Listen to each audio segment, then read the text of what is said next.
Yo, what's good YouTube? It's your boy Mythic bringing us another video, and in today's video I'm going to be bringing you guys my NBA 2K games ranking list. Now I'm going to be doing this on tiermaker.com, and if you guys want me to do any more rankings, go ahead and let me know down in the comments what kind of rankings you want me to do, and I will make sure to do them. Now if you're new to the channel, go ahead and like the video, subscribe to the channel if you guys are new, hit post noties. Now let's get right into the ranking. Now to start this video off with any other game would be absolutely disrespectful. You have to put NBA 2K11 in the amazing category. This is honestly the greatest game 2K is ever put out. From the Jordan challenges to crew mode to my career to my leagues, there was honestly never a stale time on this game, at least for me.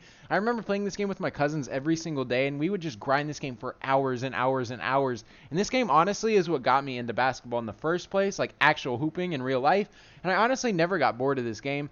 And just because of that, I barely played any of 2K12. I'm not even joking. I almost played this 2K for 2 years just because of how fun it was. Even if you go listen to the soundtrack now, it brings back so many memories and brings back all the nostalgia. And I can honestly sing every single word to songs in 2K11 soundtrack to this day. This game is honestly amazing and deserves to be in the amazing category. Now, for the next game, this was definitely a fan favorite for pretty much everybody in the community, and this is NBA 2K16. Again, this is one of the greatest 2Ks they've ever put out, and I also played this game for hours and hours and hours, and I'm telling you, I played this game so much that I was a Legend 3, almost a Legend 4. And you guys know I started a clan called AD, and if you guys know any of the members, Durant AD, who was in the clan, me and him would play this game non-stop all day long. This is the game I met Durant in, and we used to drop YouTubers off left and right and all the top reps off left and right. And this game just brings back so many memories, and for me, it has to be put in the amazing category. Now for the next game, I have to do it. It's NBA 2K15. I'm going to put that in the amazing category as well. Even though there were 7'1" demigods zigzagging, left, right, cheesing, it didn't matter. This game just brought so many good memories for me, and this is a game some of my in real life friends would even play, and they weren't even that big on basketball. I got my real life friends to play this game, and this just brought back so many memories. And just thinking about NBA 2K15 and just us making these 7'1" demigods, it was honestly just such a great time. Even though you guys might have mixed opinions on it, NBA 2K15, at least for me, has to go in the amazing category. Let me know what you guys think down in the comments below. Now the next game is NBA 2K13, and I'm going to put that in the great category. This is the game that I started playing my team in, and I played my team through 2K13 to 2K16, I want to say.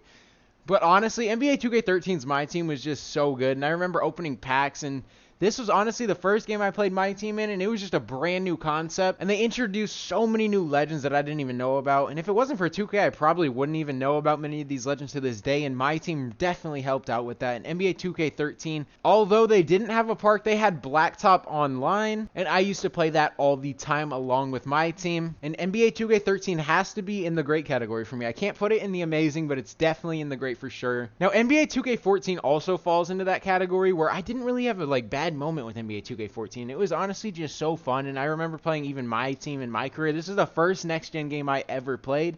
NBA 2K14, I got the Xbox One, and this is the first game I purchased. The only games I used to play were Call of Duty and NBA 2K14. That is it on the next gen. So I spent hours and hours grinding my team, grinding my career, and I'm pretty sure this is the first year that Park was introduced, if I'm not mistaken. It was either that or 2K15, but if I remember it right, it had the little scoreboard on the sides of the courts, and that honestly, I enjoyed playing that a lot. I'm pretty sure, if I'm not mistaken, too, this is also the first year Jackson Ellis got introduced, and you guys would play on the blacktop and stuff, and the story mode was introduced as well, and it was really fun. I remember watching Chris Smooth transition into next gen. I watch him every single day playing my career, and he's honestly just such a big inspiration on why I even started YouTube. So NBA 2K14 has to be in the great tier. And now for the next game, I have to do it. It's NBA 2K10. It was just like NBA 2K11 in the my career aspect, where you go through the draft combine, you get drafted, and you start off as a 30 overall, and you'd use your skill points to upgrade your player.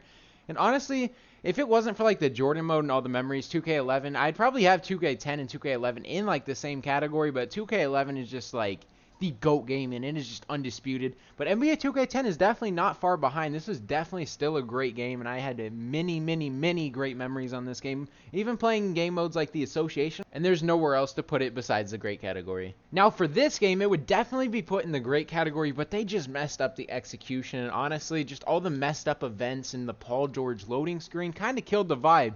You couldn't even get this game loading properly. But 2K17 is definitely in the above average. It has one of the greatest soundtracks in 2K history. If you guys haven't listened to it, go ahead and listen to some of the songs. I'm telling you, you guys will not be disappointed. And I didn't even hate the gameplay. The gameplay was good. I liked the dribbling system. It's just you would sit at the main menu and you couldn't load the game and your files would corrupt, and the events you couldn't play them because you would get error coded. It's just all the little stuff like that that I remember just taking way too much time that just made the game like somewhat unenjoyable. But if you guys do remember, Orange Juice helped you grind my career, get your badges, and that was definitely a dope addition. Michael B. Jordan got put in the game. But like I said, the Paul George loading screens and the muffed events were definitely a kill on the game. I wouldn't put it anywhere besides above average. It falls in between great and above average, and there's no category in between, so I'm just going to put it in above average and leave it there. Now, I don't see NBA 2K20, but NBA 2K20 and NBA 2K19 would fall in the same category for me, and I'm going to talk about both of them right here. But first, we'll talk about NBA 2K19, and I'm going to put that in the above average category, and let me explain. So NBA 2K19 was definitely not a bad game at all whatsoever, and neither was 2K20. It's just 2K19, there were just some builds that were just so OP, like play sharps and stretch bigs. If you were a stretch big in 2K19, you were absolutely toxic. And if I'm not mistaken, post scorers were also OP as well. But if you were a stretch big, you could shoot over anybody as soon as you get takeover, white or green, and it is going in every single time. Now for 2K20 was kind of flawed just in the aspect because you could just hop step anybody and you'd get a wide open layup or dunk. But the game was not bad, like I said. It was pretty good, NBA 2K19 and NBA 2K20. It's just all the little aspects and all the little amount of builds being made. It was just the same lineups you'd run into over and over again. It was two-way slashing playmakers on 2K20, and it was stretch bigs and play sharps in 2K19. And just for those reasons, I put them in above average, but I definitely didn't hate either one of them. Now, let me just get this out the way. NBA 2K18 deserves to be in the trash. You couldn't even walk into the same park with each other or go through the tunnel without getting loaded out of your friend's parks. You couldn't even walk past a certain point in the park without getting lagged out. I don't even have to talk about NBA 2K18 like that, but this game was just so buns. I played less than like 5 days total on this game. And I play 2K a ton. So the fact that I played 5 days, it just says something. I went back on NBA 2K18 before they shut the servers to see what my overall was. I was an 89 overall. This game was hot, buns, and deserves to be in trash all by itself. Now for above average, again, we're going to put NBA 2K12. Now what I remember from NBA 2K12 vividly was the greatest players challenges, where you can go to any NBA like great player and you could go do some challenges and like memories from their like careers. I used to do ones from like Kobe Bryant, Michael Jordan. You could do challenges just like that with many players. Now here's an example right here. As you guys can see, you could do like MJ, Magic, Dr. J, just players like that. And this was just one of those aspects, just like the Jordan challenge, where they gave you reins to go down like memory lane. Not even memory lane. Some people didn't even know about these players. Like me, for example. I was too young to get to watch these players play. So the fact that NBA 2K like added this into the mode was crazy. You get to go in depth on players' careers and see what they accomplished and see what they did. And this was definitely a cool mode. It's either between the great or like the above average tier, but it was definitely a really good game in my opinion. Now for the next game, we're going to put NBA 2K8, and I'm going to put it in, it's torn between great and above average. I'm going to put it in above average, but I do remember NBA 2K8 being the first game they added the dunk contest and the three-point contest. I remember playing those and I was so amazed. This is the first time they even added modes like that, and the fact that they gave you reins to do that and go up against like Vince Carter and LeBron James, you just throw them in the dunk contest, do the three-point contest, and do play now.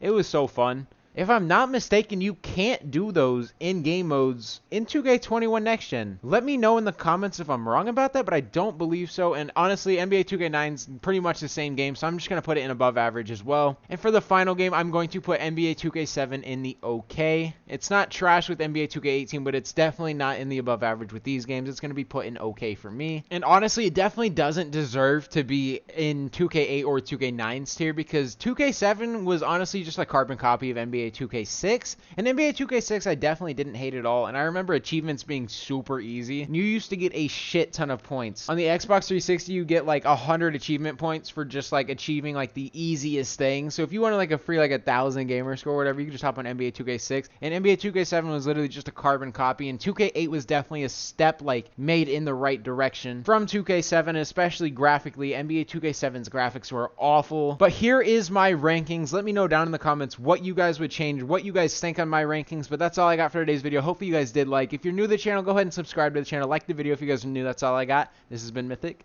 Peace out.